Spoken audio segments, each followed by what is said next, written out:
Hello दोस्तों, आज की कहानी 13वीं पुतली कीर्तिंती का है, जिन्होंने राजा भोज को सुनाया था।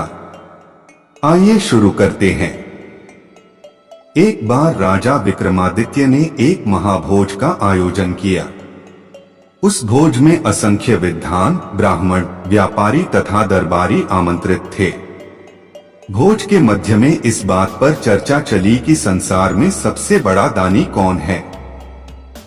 सभी ने एक स्वर से विक्रमादित्य को दुनिया का सर्वश्रेष्ठ दानवीर घोषित किया। राजा विक्रमादित्य लोगों के भाव देख रहे थे। तभी उनकी नजर एक ब्राह्मण पर पड़ी जो अपनी राय नहीं दे रहा था, लेकिन उसके चेहरे के भाव से स्पष्ट प्रतीत होता था कि वह सभी लोगों के विचार से सहमत नहीं है। विक्रम ने उससे उसकी चुप्पी का मतलब पूछा तो वह डरते हुए बोला कि सबसे अलग राय देने पर कौन उसकी बात सुनेगा। राजा ने उसका विचार पूछा तो वह बोला कि वह असमंजस की स्थिति में पड़ा हुआ है। अगर वह सच नहीं बताता तो उसे झूठ का पाप लगता है और सच बोलने की स्थिति में उसे डर है कि राजा का कोपभाजन बनना पड़ेगा। अब विक्रम की जिज्ञासा और बढ़ गई। उन्होंने उसकी स्पष्टवादिता की भूरी भूरी प्रशंसा की तथा उसे निर्भय होकर अपनी बात कहने को कहा। तब उसने कहा कि महाराज विक्रमादित्य बहुत बड़े दानी हैं, यह बात सत्य है, पर इस भूलोक पर सबसे बड़े दानी नहीं। यह सुनते ही सब चौंके। सबने विस्मित होकर पूछा, क्या ऐसा हो सकता है? उस पर उस ब्राह्मण ने कहा कि समुद्र पार एक राज्य है, जहां का राजा कीर्तिध्वज जब तक 1,00,000 स्वर्ण मुद्राएं प्रतिदिन दान नहीं करता तब तक अन्नजल भी ग्रहण नहीं करता है। अगर यह बात असत्य प्रमाणित होती है तो वह ब्राह्मण कोई भी दंड पाने को तैयार था। राजा के विशाल भोज कक्ष में निस्तब्धता छा गई। ब्राह्मण ने बताया कि कीर्तिध्वज के राज्य में वह कई दिनों तक रहा और प्रतिदिन स्वर्ण मुद्रा लेने गया। सचमुच ही कीर्तिध्वज 1,00,000 स्वर्ण मुद्राएं दान करके ही भोजन ग्रहण करता है। यही कारण है कि भोज में उपस्थित सारे लोगों की हाँ में हाँ उसने नहीं मिलाई। राजा विक्रमादित्य ब्राह्मण की स्पष्टवादिता से प्रसन्न हो गए और उन्होंने उसे पारितोषिक देकर सादर विदा किया। ब्राह्मण के जाने के बाद राजा विक्रमादित्य ने साधारण वेश धरा और दोनों बेतालों का स्मरण किया। जब दोनों बेताल उपस्थित हुए तो उन्होंने उन्हें समुद्र पार राजा कीर्तिध्वज के राज्य में पहुंचा देने को कहा। बेतालों ने पलक झपकते ही उन्हें वहां पहुंचा दिया। कीर्तिध्वज के महल के द्वार पर पहुंचने पर उन्होंने अपना परिचय उज्जैनी नगर के एक साधारण नागरिक के रूप में दिया तथा कीर्तिध्वज से मिलने की इच्छा जताई। कुछ समय बाद जब वे कीर्तिध्वज के सामने उपस्थित हुए तो उन्होंने उसके यहाँ नौकरी की मांग की। कीर्तिध्वज ने जब पूछा कि वे कौन सा काम कर सकते हैं तो उन्होंने कहा, जो कोई नहीं कर सकता वह काम वे कर दिखाएंगे। राजा कीर्तिध्वज को उनका जवाब पसंद आया और विक्रमादित्य को उसके यहाँ नौकरी मिल गई। वे द्वारपाल के रूप में नियुक्त हुए। उन्होंने देखा कि राजा कीर्तिध्वज सचमुच हर दिन 1,00,000 स्वर्ण मुद्राएं जब तक दान नहीं कर देता अन्नजल ग्रहण नहीं करता है। उन्होंने यह भी देखा कि राजा कीर्तिध्वज रोज शाम को अकेला कहीं निकलता है और जब लौटता है तो उसके हाथ में 1,00,000 स्वर्ण मुद्राओं से भरी हुई थैली होती है।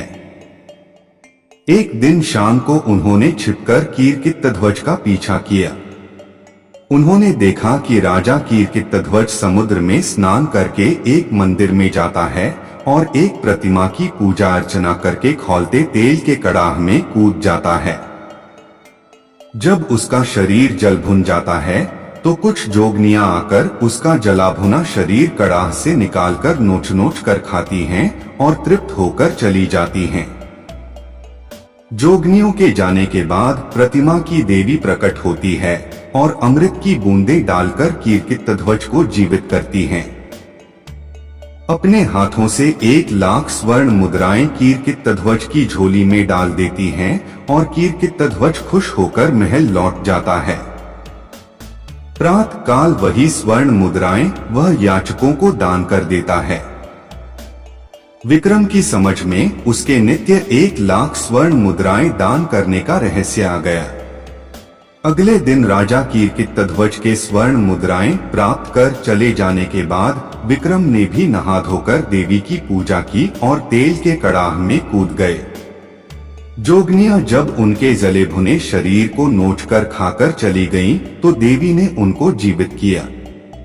जीवित करके जब देवी ने उन्हें स्वर्ण मुद्राएं देनी चाहिए, तो उन्होंने यह कहकर मना कर दिया कि देवी की कृपा ही उनके लिए सर्वोपरि है।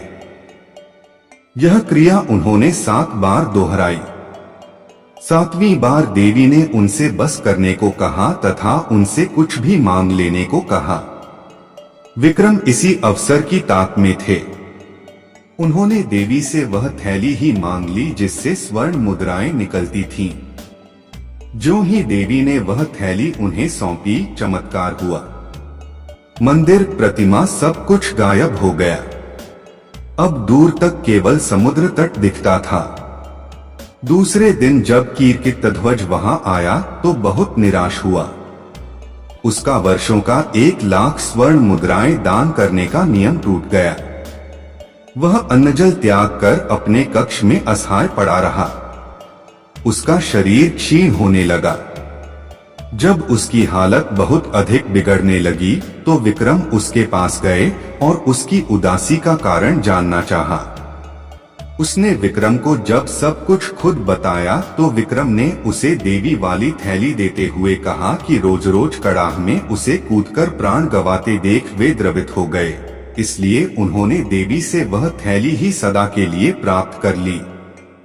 वह थैली राजा कीर्तिध्वज को देकर उन्होंने उस वचन की भी रक्षा कर ली जो देकर उन्हें कीर्तिध्वज के दरबार में नौकरी मिली थी। उन्होंने सचमुच वही काम कर दिखाया जो कोई भी नहीं कर सकता है। राजा कीर्तिध्वज ने उनका परिचय पाकर उन्हें सीने से लगाते हुए कहा कि वे सचमुच इस धरा पर सर्वश्रेष्ठ दानवीर हैं, क्योंकि उन्होंने इतनी कठिनाई के बाद प्राप्त स्वर्ण मुद्रा प्रदान करने वाली थैली ही बेझिझक दान कर डाली जैसे कोई तुच्छ चीज हो।